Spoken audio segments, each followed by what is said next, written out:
Fala, gente, professor Irã aqui na área para mais um vídeo aí da nossa disciplina de Físico-Química 3, resolução aí de mais uma questão de eletrólise, né? Na aula anterior eu falei um pouquinho dos aspectos quantitativos da eletrólise, resolvi um exercício, né? E na aula de hoje eu estou usando esse tempo aqui para a gente fazer a resolução de outra questão aí, certo? Na tela de vocês está aparecendo aí mais um exercício, né? Então é dele que iremos tratar agora, nesse momento. Beleza? Fala assim, ó. Por quanto tempo uma corrente de 0,8 ampere deve fluir para formar 2,50 gramas de prata em um experimento de galvanoplastia?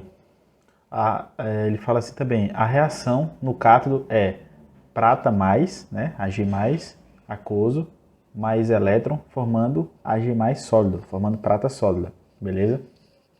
Então essa questão aqui, gente, ela é muito interessante. Porque vocês vão ver que ela envolve a mesma ideia da questão anterior. No entanto, eu estou pedindo uma coisa diferente. Eu estou pedindo aqui agora o tempo. Então eu vou seguir aquele mesmo mecanismo lá daquele algoritmo que eu falei para vocês, dos passos que a gente usa na estequiometria. Vou seguir o mesmo. A única diferença é que eu vou vir de trás para frente. Por quê? Porque agora eu já tenho uma massa, tá? Então vocês vão vir aqui, ó, só para vocês entenderem o que eu estou falando. Rapidinho aqui, gente, ó. Eu acho que eu passei, ó. Cadê? Só um minuto. Pronto. Esse algoritmo aqui, ó.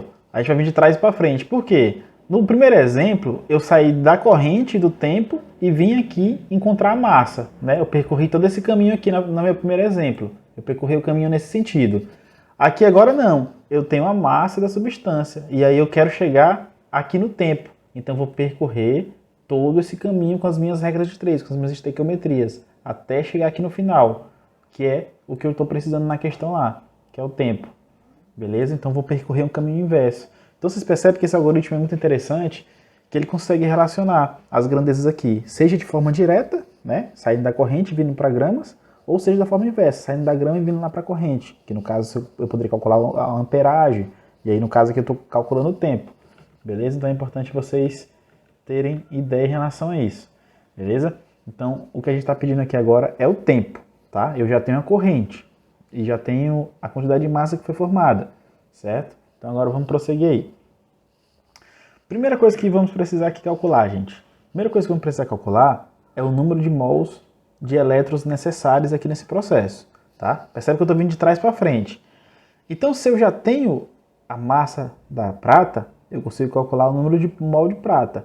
E esse número de mol de prata eu consigo relacionar com o número de mol de elétron, tá? Então essa primeira tarefa é essa, ó. Primeira coisa. 1 mol de prata, preste atenção na relação.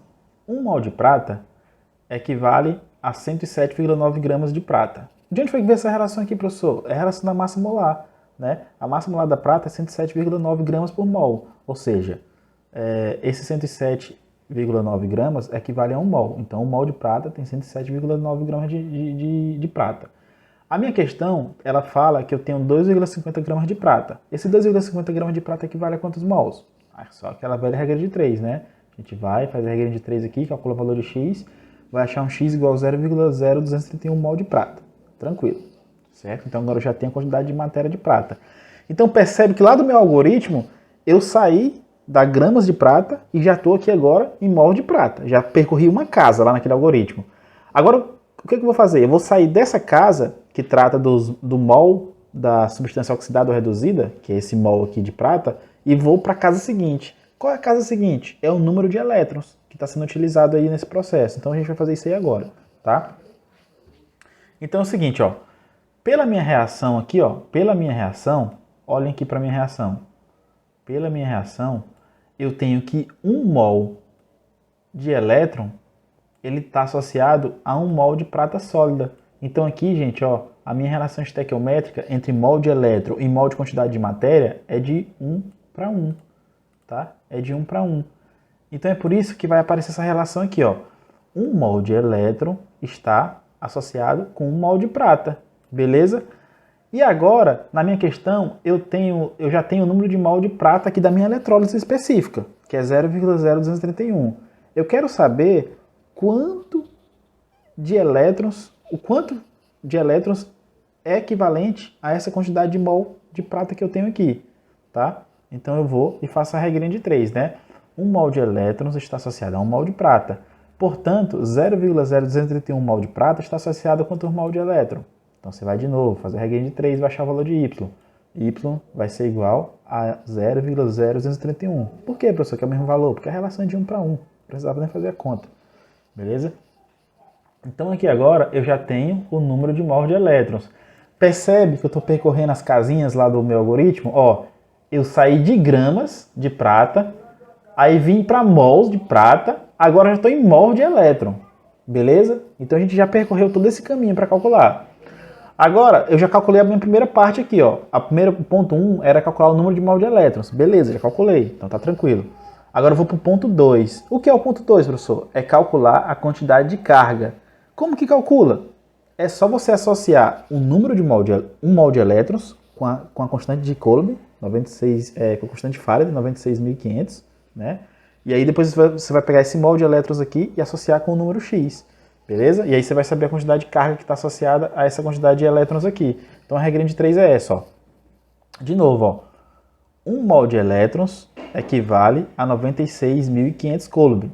Beleza? Então essa aqui é a constante de Faraday. A constante de Faraday, ela trata da carga proveniente em 1 mol de elétrons. Então 1 mol de elétrons tem essa carga, 96.500. Então, qual que vai ser a carga desse 0,0231 mol de elétrons, que foi o que eu achei na etapa 1? Vai ser Z. Aí você faz de novo a regra de 3. O Z aqui vai ser igual a 2.229 Coulomb. Então, que carga é essa, professor? É a carga que está sendo introduzida aqui na minha eletrólise. Está sendo introduzida essa carga aqui, certo? Através dessa corrente aqui de 0,8 ampere, tá? Que foi capaz de gerar 2,5 gramas de prata. Então, agora eu já achei a carga. A minha terceira etapa, agora, é usar a carga e a corrente para calcular o tempo.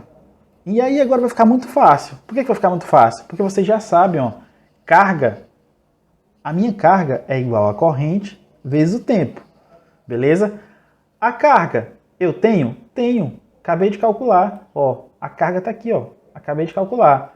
A corrente, professor, eu tenho? Tenho, ó. A corrente, a questão forneceu aqui pra gente, ó. Eu tenho a corrente. E agora, eu preciso do tempo. Se eu tenho uma equação com 3 variáveis e eu tenho 2 dessas variáveis, a terceira fica muito fácil de calcular. Portanto, vai ficar muito fácil de calcular o tempo, que é o que a questão pede para a gente, né? Então agora, é só substituir aqui na fórmula. Quem que é a carga? 2.229. Quem que é a corrente? 0,8 ampere. Quem que é o tempo? É a incógnita, é o meu X da questão que eu estou procurando, né? Portanto, o meu tempo vai ser igual a 2.229, o 0,8 vai passar para lá dividindo, então vai ser tempo igual dos 2.229 dividido por 0,8. Então o tempo vai ser igual a 2.786 segundos. 2.786 segundos. Vocês podem ainda dividir isso aí por 60, para poder obter o tempo em minutos. Quando você divide esse valor aqui por 60 segundos, se você dividir isso aqui por 60 segundos, vocês vão obter esse tempo aqui em minutos. O tempo em minutos, ó, isso aqui tá errado. O tempo em minutos vai ser igual a 46,4 minutos. Beleza? Então, um resumo disso tudo, gente, ó. Vocês viram que tem um monte de regra de 3, aqui no final tem o uso da formulazinha da carga com corrente, com tempo. Então, resumo disso tudo. Quer dizer que quando eu aplico uma corrente de 0,8 ampere e essa corrente faz surgir 2, gramas de prata, quer dizer que essa corrente ela tem que permanecer ali no meu sistema por aproximadamente 46 minutos para poder conseguir gerar essa quantidade aqui de prata. Beleza? Então vocês têm que ter muito cuidado em relação a isso, gente. A eletrólise, para ela funcionar e para mim poder ter o aspecto quantitativo, eu vou precisar fazer esse controle da amperagem, da corrente que eu estou aplicando ali, e preciso também saber do tempo, tá? Que essa corrente está atuando ali na minha célula eletrolítica. Tá? Então o tempo é muito importante. Então vocês vão ver que as questões que vão aparecer para vocês aí na atividade avaliativa, ela vai envolver isso. Eu vou pedir para vocês calcular o tempo, vocês seguem esse esquema. Eu posso pedir para vocês calcular a corrente, dando tempo, vocês vão seguir o mesmo esquema. Eu posso pedir para vocês calcular a quantidade de uma substância que foi formada, vocês vão seguir o esquema da questão anterior. Eu posso pedir para vocês calcular a quantidade de uma substância que vai ser consumida na eletrólise, vocês vão utilizar também um esquema muito parecido com o anterior. tá? Então vocês vão se basear muito naquele algoritmo que eu mostrei para vocês, tá? Lá em slides anteriores aí. Esse algoritmo ele vai ajudar muito vocês, tá? Então, de novo, essa questão vocês viram o que foi que eu fiz. Eu tinha gramas da substância, depois eu achei a quantidade de matéria da substância, que foi a quantidade de matéria de prata. Depois eu relacionei estequiometricamente com a quantidade de matéria de elétrons, que foi o mol de elétrons. Depois desse mol de elétrons eu também relacionei com a quantidade de Coulomb para achar a carga dessa quantidade de elétrons. Depois que eu achei a carga, aí eu consigo relacionar com a corrente, tá? E com o tempo. E aí eu achei o tempo, beleza? Então foi um caminho inverso, certo? Então, gente, eu vou deixando mais essa aula aí para vocês, tá? Com essa resolução dessa questão. Eu quero que vocês estudem, tá? Quero que vocês estudem essa questão, essas duas questões que eu deixei, da aula anterior e essa aqui. Qualquer dúvida, entre em contato. E aguardem que em breve será postada a atividade avaliativa de vocês envolvendo os conteúdos de corrosão e eletrólise, beleza? Forte abraço, qualquer dúvida estou à disposição e até a próxima, gente. Valeu!